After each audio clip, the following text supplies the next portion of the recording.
Taigi, Arturai, šiandien tokios rungtynės, viskas sprendėsi rungtynių pabaigoje, ko galbūt pritrūko jums iškovoti pergalę?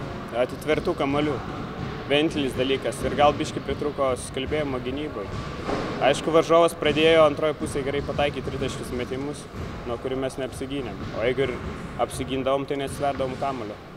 Tikėjasi tokių gynybinių rungtynių, abi komandos yra vienas geriausiai besiginančių, turbūt kažko kito ir nelabai buvo galima tikėtis? Iš mūsų tai gynybinių tikėjosi, nes mes mažiukai.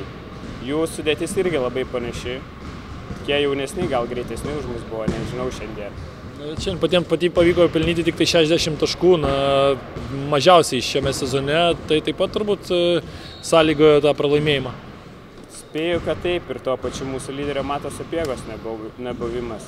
Jis mus į priekį tikrai patempė puolime stipriai. Pačiam šiandien vienas turbūt sėkmingesnių rungtynių ir daug perimtų kamuolių, ir rezultatyvūs perdavimai, ir taškų. Kraitis didžiulis, pats kaip vertini pasirodymą savo. Blogai, nes pralaimėjom. Reiškia, nepakankamai atlikau gerai savo darbą.